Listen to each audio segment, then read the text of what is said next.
Hello, hello, hello. Welcome to another edition of the Scott Hamilton Show. And boy, it's like Groundhog Day, which is actually right around the corner. But it feels like Groundhog Day because we've got another storm headed our way. Snow in the Kakalakis. Charlotte going to get up to 10 inches. Everything's shutting down around here. Myrtle Beach supposed to get over a foot. I don't know if all that will happen, but even if it comes anywhere close to that, the fact that they're having those projections is absolutely mind-blowing. Myrtle Beach getting almost a foot of snow. The Grand Strand covered. Ripley's, believe it or not, all the Calabash seafood places, the strip bars just snowed in. It blows my mind. And then in Charlotte, obviously just chaos. Hundreds of flights canceled, everything grinding to a halt. Both Carolinas in a state of emergency. It's just a wild time. And this happens every so often, but I've never experienced anything quite like this one. This is a lot, especially on the coast. But we'll let the weather people figure it out. We have a big weekend of basketball. Absolutely fantastic weekend setting up. It's been a great season so far. Super Bowl's still a week away. We've got basketball this weekend. We're starting to get to that point in the season where we're trying to project who's going to the NCAA tournament, who's not going to the NCAA tournament, trying to project seeding. Who's going to be a 1? Who's going to be a 2? We're at that point. Conference tournaments, about a month away. So teams are jockeying for position in their respective conference tournaments.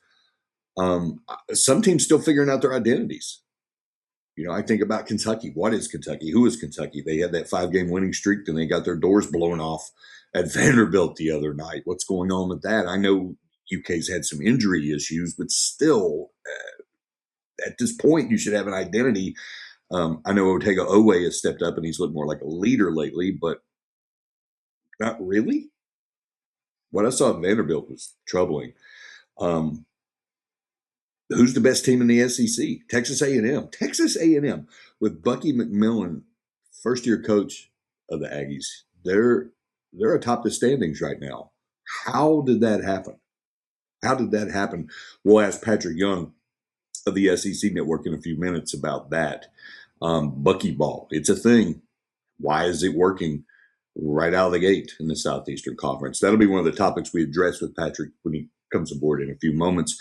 And of course, I want to get into the whole Charles Bediako thing. And it's kind of funny how it worked out that the Alabama-Florida game will be a standalone on Sunday. Alabama at Florida, that's a 1 o'clock Eastern time tip-off. Charles Bediako will be making his third appearance for the Crimson Tide, and he's been fantastic.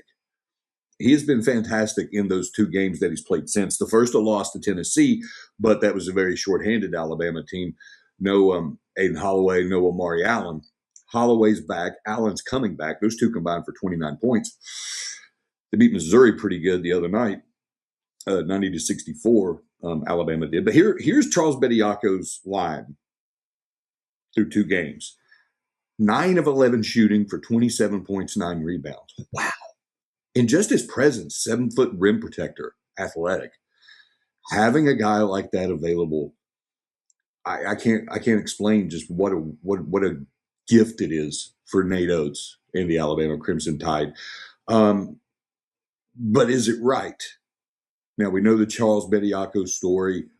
Played at Alabama a couple of years, left early, went into the draft, didn't get drafted, signed some G League contracts, bounced around for 2 or 3 years.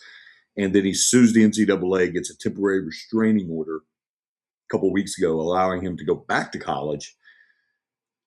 And now we're waiting on the hearing. Hearing has been pushed back. The judge that issued that TRO has since recused himself from the case. Turned out he was a big-time booster for the Alabama Crimson Tide.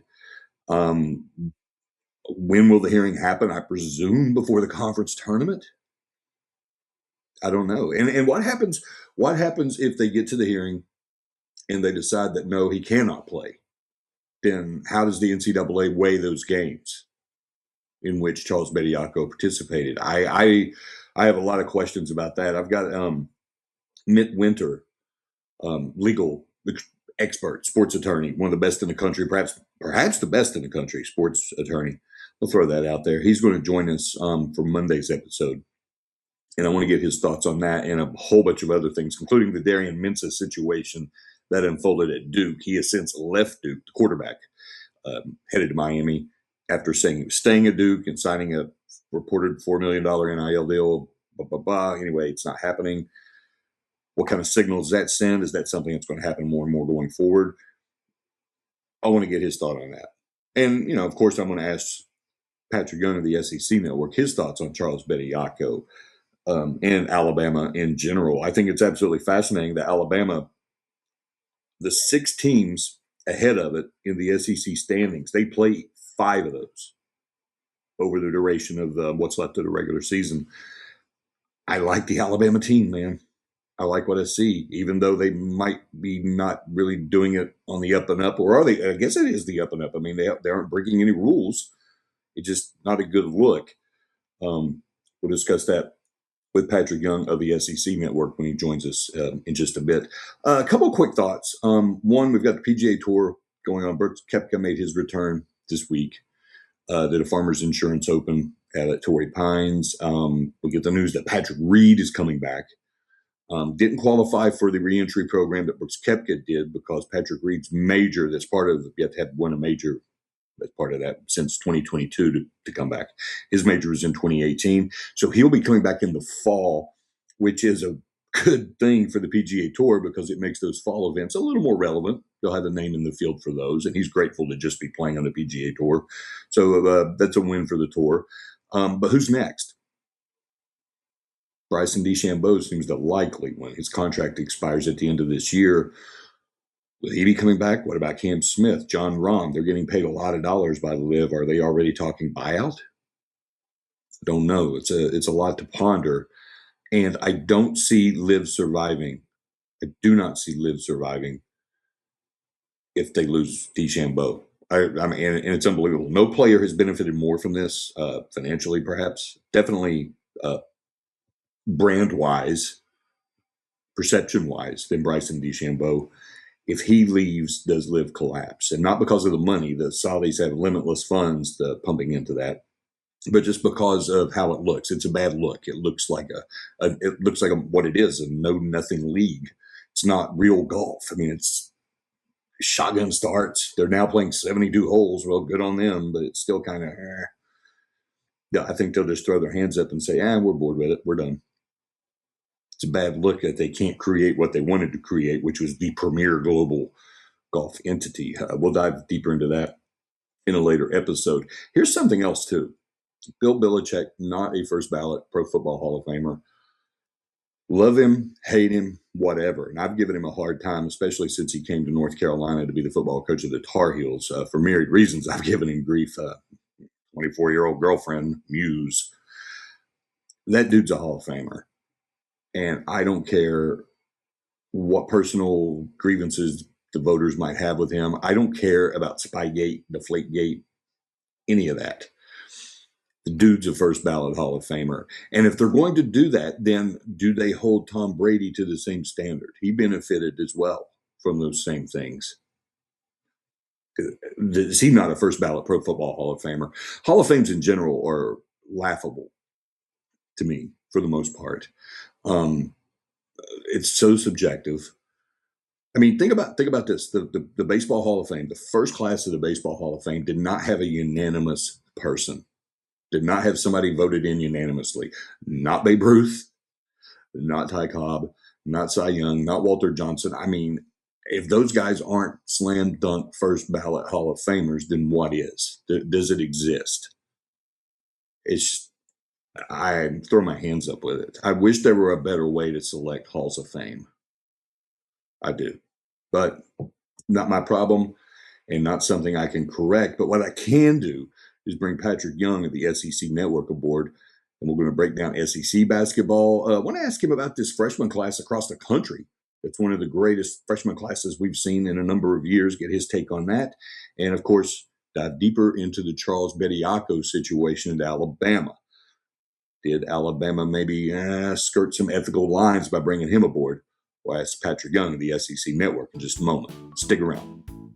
Sports fans, it's time to gear up. Head to fanstreamsports.com and check out our brand new merchandise store. We're talking bold t-shirts, 3/4 zips, hoodies, hats, mugs, and more. Everything you need to rep your favorite shows and your favorite crew. Whether you're rolling with the J.P. Peterson Show in Tampa Bay, From the Rough in Dallas, the Tim May Show featuring Clay Hall, or the Jeff Thidoff Show in Ohio, or any of our FanStream Sports original programming, we've got the perfect look for game day and every day. So don't wait. fanstreamsports.com. Click merch and grab your gear now. Wear the stream, live the stream, fanstreamsports.com. Welcome back. And again, it's a great year for the SEC. It's not like last year, 14 teams into the tournament. Probably not going to happen unless something really awful happens at some other places. But I'm thinking around 9 or 10. Still some shuffling. And I'm still not ready to pick a first place team. I've got a thought on that, and I'm going to bounce it off our guest. It's our buddy Patric Young of the SEC Network. And PY, first of all, before we get too deep into the weeds, when you look at SEC basketball 2025-2026, what is your first takeaway? First takeaway, SEC basketball, the really good freshmen. Tennessee's not as great. Kentucky's not that great. League's kind of wide open, a little bit of chaos. Good to see Georgia make a little Buckyball's real. Buckyball's legit so far. It's a style of play. I think he's got the right guys. It'd be interesting to see if he was able to get some players with a little bit more talent. I think it's teams that it seems like the teams that are a little bit fuller with more depth are doing a little bit better. Florida's got depth, Texas A&M, Arkansas, Alabama does, but they've had some injuries and obviously crazy scenario happening with Charles Bediako. Great matchup coming up on Sunday between the Gators and Bama. But it's not historic like it was last year, but still, I'm not sure if there's a team. I would say this: I'm not sure if there's a team I can say, man, they're Final Four. I don't think I see that yet. Okay, first of all, you're going down my rundown. See, I was literally going to ask you why Buckyball is working, so I'm going to go ahead and knock that off. Well, we're going to hit it. Let's hit it. Why is Bucky McMillan able to come into the Southeastern Conference and have success right away? I mean, they're first place in the league. Now, I know it's only the last day of January, but what is that system all about? How are the guys buying into it? Why is it working? Well, I would say it's not. It's part of it is it's got to be because it's such a different kind of basketball that we experience with Buzz Williams. Super refreshing. But it's a completely new team. No returners from the previous regime. Bucky being able to bring some of his guys and also being able to recruit play. He got very fortunate late in the season, not in the season, but in recruiting, that he grabbed some guys that have been great impact players. Pop Isaacs, Ryan Agee, the big, Dominguez, he's shooting 45% from the 3-point line.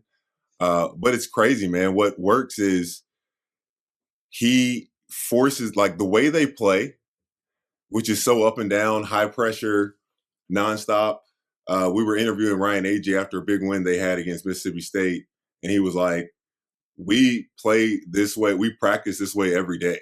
They get at each other even more so in what you see in the game. That is just what they've embraced, that level of competition. They have embraced just that kind of we're bigger, better, and tougher than you type mindset, and we're just going to give it to you relentlessly. So that's what's made it work. If their guys were a little bit more skilled, that's the one thing though. I don't think their guys are as skilled. If they were a little bit more, they would by far be the team. I'm like, yeah, they might be Final Four. But right now, they're a tournament team. They're first place in the SEC. And right now, I can see them as the Sweet 16 second weekend team for sure. I thought that was a wonderful hire, and I want to get your take on this. This is the way I look at Southeastern Conference basketball and why it's succeeded over the last decade. Because we know what drives the engine in the SEC. It's football. But that football money, they've put it into basketball. They've gotten the facilities. They've gotten the coaches. But you have to have a special kind of coach. You have to have a coach who knows that football is the king of the hill, but also is able to be somebody who galvanizes the fan base and puts his ego in his pocket. And I think that's where Bucky McMillan comes in. He's a guy with no really, he's not a big name. He's not a big name. He's not a John Calipari coming in. He's a quirky guy too. He's a little weird. That's good. That's good. You need those, PY.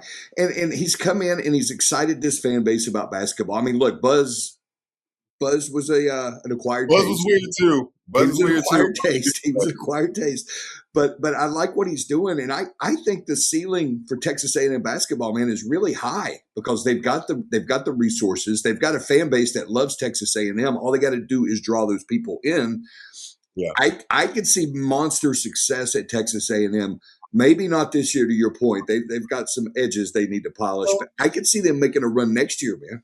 Well, look at this great comparison. I mean, you got Nate Oates over at Alabama. We're now in this decade.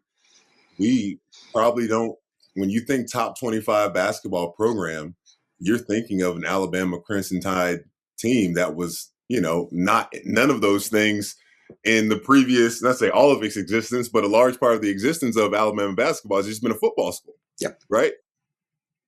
Bucky McMillan. And to finish up with him, Nate Oates brings this completely new style of play of basketball to Alabama.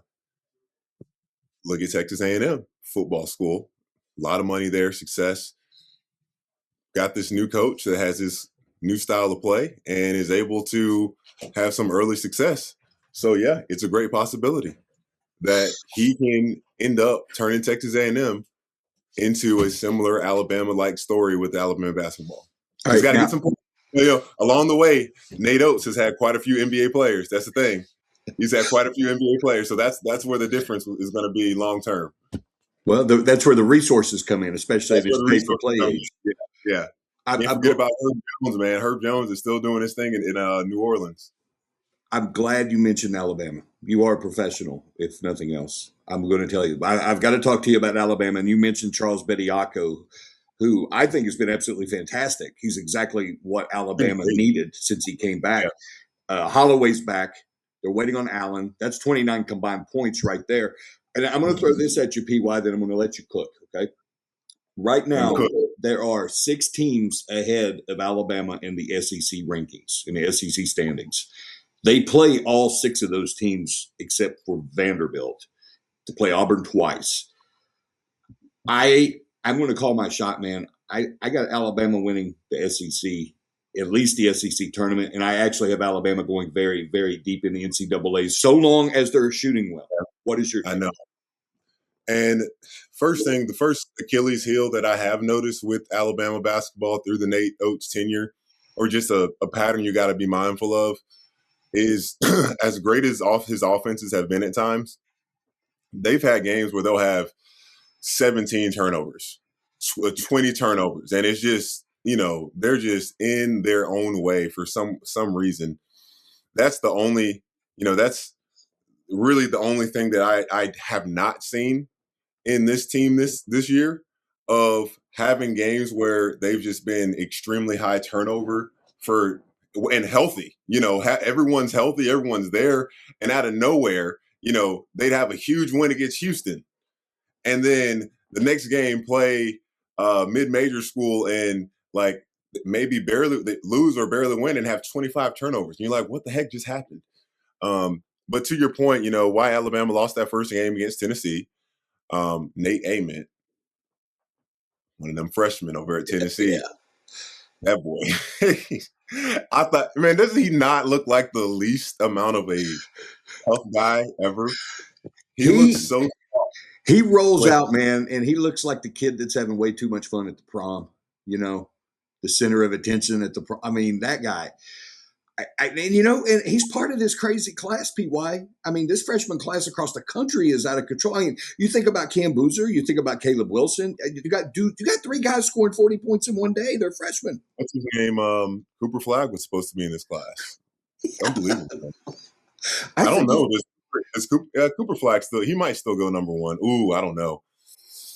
It would probably come down if Cooper Flag was in this class to the tournament runs because AJ DeBonta, he's unbelievable.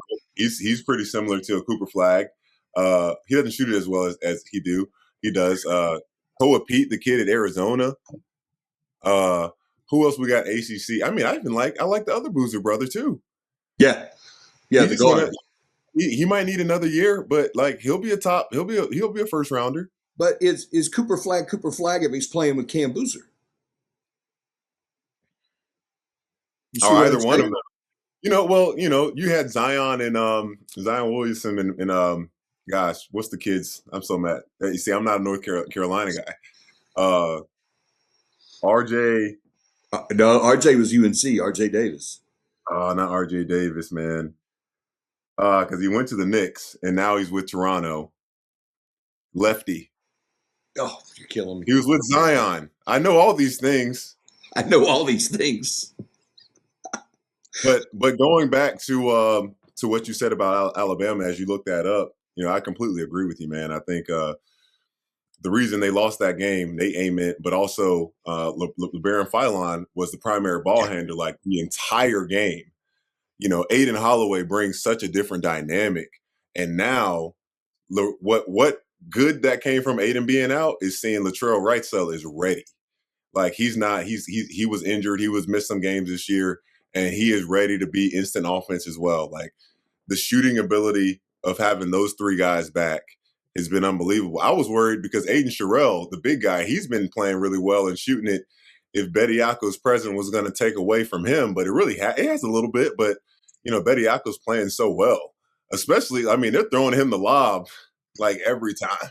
Yeah, we had like 4 dunks the first game. So, but hey, this, like I said, the game on Sunday. I'm really excited to see what that's going to be like. Okay, before we wrap it up, and we're going to dive into that for just a moment. You were correct. It was R.J. Barrett. There we go. Sweet. R.J. Barrett. How quickly we forget. Your take on the Bediako situation, being allowed to come in from the G League, go back to college. What are your thoughts? Well, look what's come from it. Did you see the kid with Amari Bailey? That has played 10 NBA games. He has now played 10 NBA games and is trying to I'm really looking forward to what's I'm really glad that the judge recused himself. Yeah. If that judge is not the one that's looking over this case in the first place, it's very questionable if this injunction is ever even filed. Just saying. But I think it's wrong, man. I do. I think it's wrong. I think he made a decision to go to the NBA. Even though I don't know if he was on any draft boards, like there had to be so many things telling him that this was not the best idea, and especially like he averaged 6 points a game. He was he was in the perfect role at Alabama, and trying to come back, financial gain. I get that, but he was taking on financial gain when he decided to go pro. He chose to miss out on those other opportunities he could have taken advantage of at Alabama. But I mean, there's so many things you can point to. I've been looking at it from this aspect. And last thing, like if you're the president of Alabama or even the athletic director, is there nothing in you that's like, man, this is wrong? Like did Nate Oates, he was fully on board with this too? Like that, I just, it definitely makes me look at the school in a different way, man.